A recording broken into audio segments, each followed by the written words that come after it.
অনুষ্ঠিত হৈছে এই নিৰ্বাচন সন্দৰ্ভত চৰকাৰৰ কি মতামত বা কিবা এনেকৈ ঘোষণা কৰা না চৰকাৰে যিমান পাৰে বড়ো কছাৰী ৱেলফেয়াৰ অট'নমাছ কাউন্সিলকো মানে কেনেকৈ পূৰ্ণাংগ এটা ৰূপ দিব পাৰে তাৰ কাৰণে চেষ্টা কৰি আছে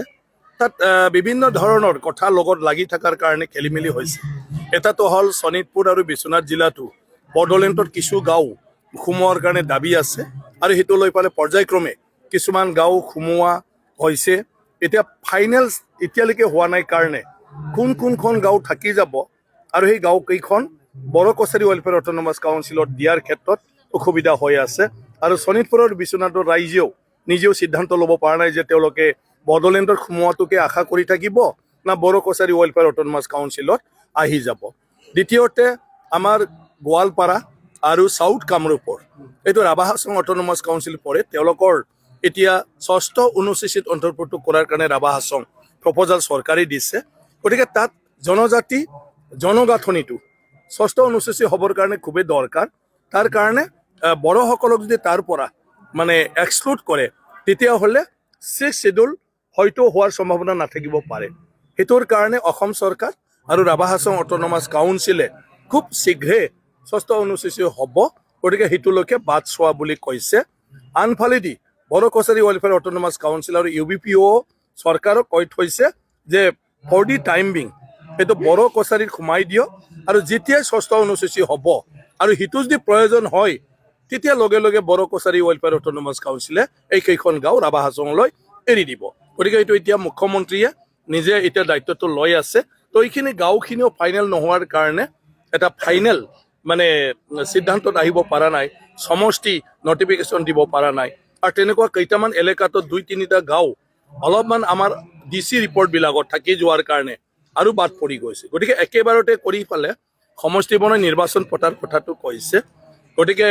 ইলেকশ্যনৰ আগতো এইটো আৰু সম্ভৱেই নহয় কাৰণ একমাহ হাতত আছে কিন্তু মই ভাবোঁ যে ইলেকশ্যনৰ পিছত নিশ্চয়কৈ এতিয়া সেইটো জাষ্ট মানে 1 মাহ 1.5 মাহৰ কাম আছে যদি যিদিনাই কৰিম বুলি কয় এতিয়া বড়ো মানুহৰো অলপ সমস্যাটো হৈ আছে বড়ো মানুহখিনিও কিছুমান এলেকাটো ফাইনেল সিদ্ধান্তটো দিব পৰা নাই মানে ইফালেও নোহোৱা হৈ আছে এইটোৰ কাৰণে অকণমান বাকী আছে গতিকে তাৰ মাজেদিও কাউন্সিলে মুখ্যমন্ত্ৰী ডাঙৰীয়াক মানে অনুৰোধ কৰি আছে আমি চবে অনুৰোধ কৰি আছো যে পুঁজিৰ ব্যৱস্থাটো কৰিব লাগে আৰু কাউন্সিলখন এফেক্টিভ কৰাৰ কাৰণে অফিচৰ যিমানখিনি মানে আপোনাৰ মানে বিষয়াৰ প্ৰয়োজন পষ্টৰ প্ৰয়োজন সেইবিলাক কৰি দিব লাগে গতিকে সেইখিনি কৰাৰ কথা কৈছে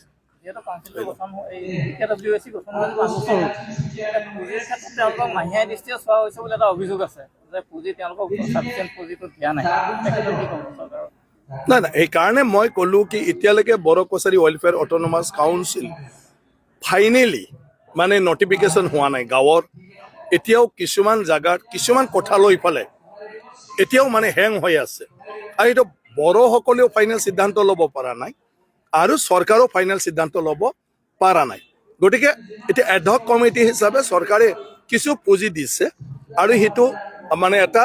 ফাইনেল ষ্টেজত ইলেকশ্যনলৈকে সমষ্টি গঠনলৈকে নাহাৰ কাৰণে মানে যেনেকৈ অন্য অট'নমাছ কাউন্সিলবিলাক যিবিলাক আগতে অলৰেডি পূৰ্ণাংগ পৰ্যায়ত হৈছে এওঁলোকৰ সমান্তৰালকৈ লৈ যাব পৰা নাই বা পুঁজিও পাব পৰা নাই কিন্তু মই আশা কৰিছোঁ মানে কম দিনৰ ভিতৰত কম সময়ৰ ভিতৰত এইখিনি কামটো সম্পূৰ্ণ হৈ যাব অন্তিম মুহূৰ্তত আজি যিহেতু এই অধিৱেশনত আপুনি উপস্থিত থাকি আজি ইনগ্ৰেশ্যন কৰিলে অধিৱেশন সন্দৰ্ভত আপুনি কি শুভকামনাৰ ওচৰত মন্তব্য আগবঢ়াব নাই খুবেই ভাল লাগিল আজি আহি পালে চবেই আহিছে মই এটাই আশা কৰোঁ এই অধিৱেশনখনত মানে বড়োসকলৰ নিজৰ জাতিৰ সৰ্বাংগীন যিটো উন্নয়নৰ কথা পাতি থাকে এইবিলাক সঠিকভাৱে